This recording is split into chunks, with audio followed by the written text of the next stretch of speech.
dinner parties and a cotton candy dress, cream puff pastries, and the game of chess. Soft composure, calm like lilies on the pond, a hunt for closure, and an iron bond. It's delicate when it needs to be. It's a relic of her.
Wala pa nga 1K eh. Hindi pa nga tayo nag 1K eh. Good morning guys!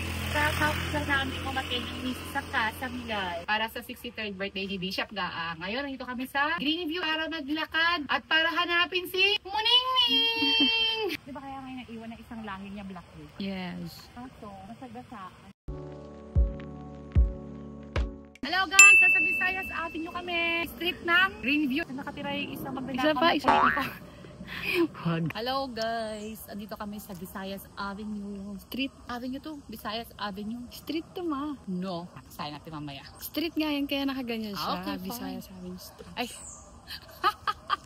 Nagtalo between street and avenue. Hindi mo Dollar Street yan. Ha? Dollar Street dun sa labas. Hindi dito. Kaya nag-discuss kaming dalawa between Visayas Avenue and Visayas Street. And ako ang nanalo guys. It's Visayas Avenue. Hey guys, and good afternoon. Nalaglag.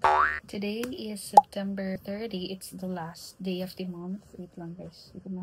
I have an interview at 4 p.m. until 4:30 p.m. So this is another work from home job. Healthcare naman to. BPO company siya. Wish me luck guys. Amen. Naghihintay na lang ako sa interviewer. Actually, nasa link na ako. Tapos naghihintay na lang ako sa kanya. Fighting. So, guys, tapos na. Kasi pinagpawisan ako. Grabe, ang init. Pero masaya siya. US-based to na company. Pero meron silang company here sa Philippines at sa Costa Rica. Hopefully, mag-proceed tayo sa next step. Samahan niyo ako sa job hunting ko. Let's hope and pray na sa mga pinag-applyan ko is magkaroon ako ng job. Naka-receive ako ng email. So, hindi raw ako nakapasa. But it's totally fine with me. It only means na hindi yun for me. Go lang. Fight lang na fight. Guys, again, good afternoon. Today is October 6. It's already 12:25 p.m. and I have an interview at 1:30 p.m. Dito lang naman sa House of Representatives. So, yung position is Executive Assistant and magpe-prepare na ka kasi I don't wanna be late.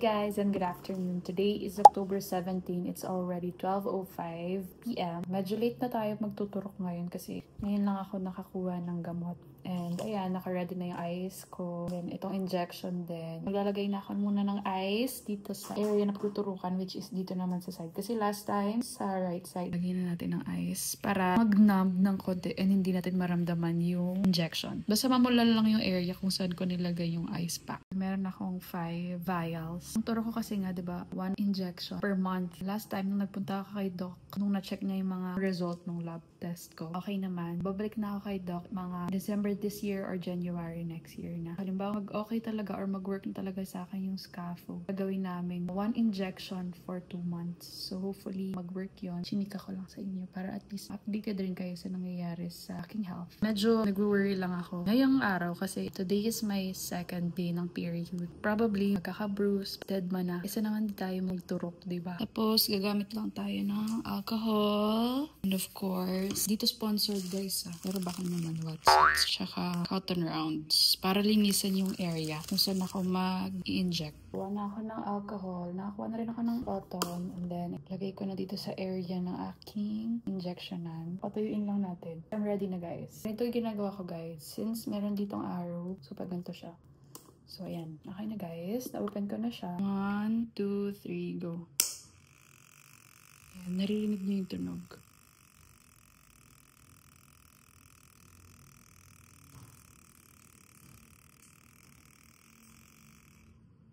One, 2, 3, 4, 5.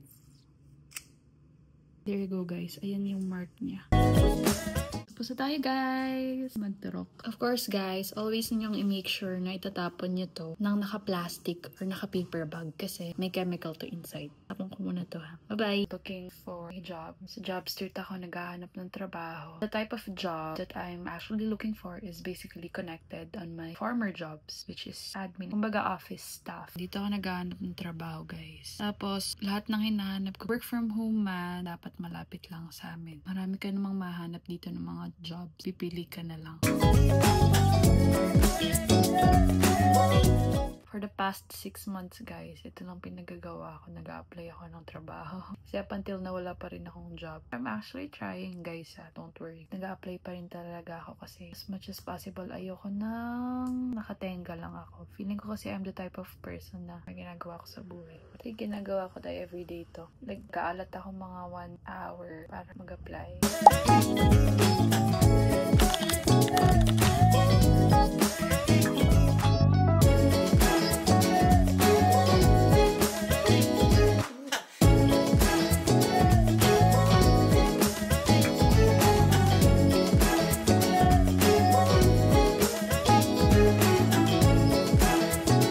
Guys, dito ako na junior high school. So, ang dami nang nagbago kahit pa paano. Yun yung stage, small stage. Anong feeling na nandito tayo sa school natin? Parang wala pa rin nagbago. May nagbago ba nung ano mo pa? Ayun pala. Hindi yung building. Di ba na po kasi nag-aral dito? Ay, di kaya. Doon ako sa kabila. Sa kabila. Parang ganun pa din naman. Same pa din. May mga naayos yung mga kaunti. Na? Kapag may foundation day, ayan, dyan. Magbablog lang, ganyan na. Kita ako? Hey guys, and good afternoon. It's already 2:20 PM. Papa, hindi ako kita. Kita ko. Ayusin na.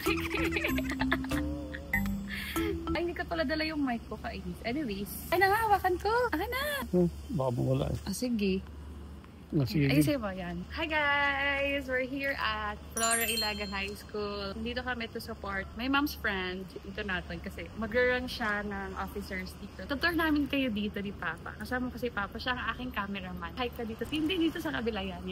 Yan ang aking camera. Dati wala pa yatang ganyan eh. Dati wala pa yun. Pakita mo yung pa ayun na. Yan, wala pa yan dati. Tapos ayun din, yung maiksi lang yan, hindi pa yung ganyan. Meron ng bagong building. So wala na court. Sige guys, tara, ikot tayo. Let's go. Ano pa? Di ba sabi ni Mama, mag-grocery lang tayo. Yan, bago yan, yung bridge na yan. Tapos yung building. Kasi dati, dito yung covered court. Lalaro siya guys. Crosswords of all.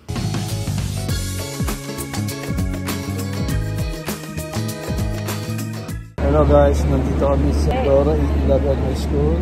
May nag-meeting ang mga officers dito. Puro marites ang mga tao dito.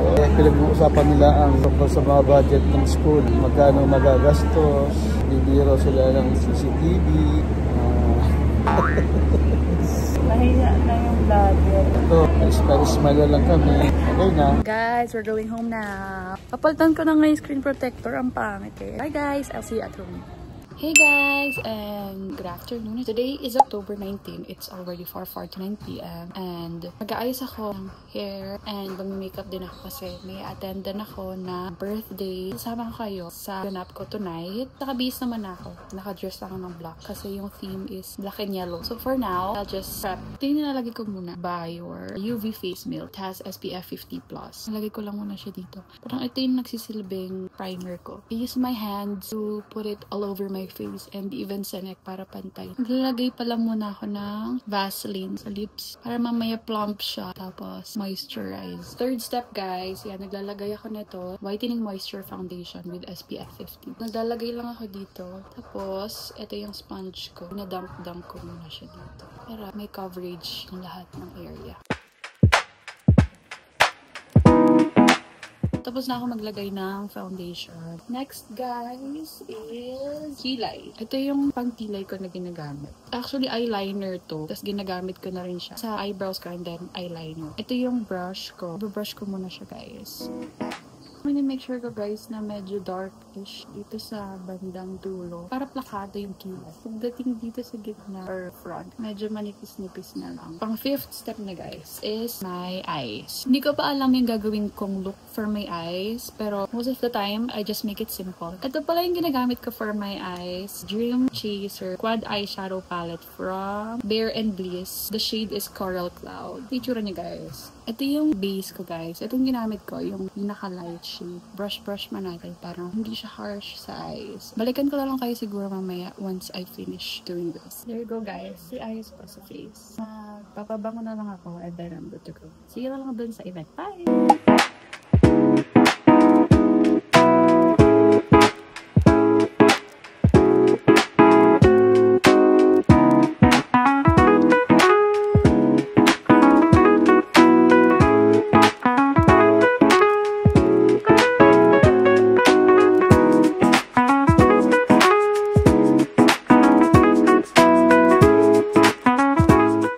Nakauwi na pala ako, so mag-aayos na para makatulog kasi naantok na ako. And I'll see you on my next ganaps. Bye!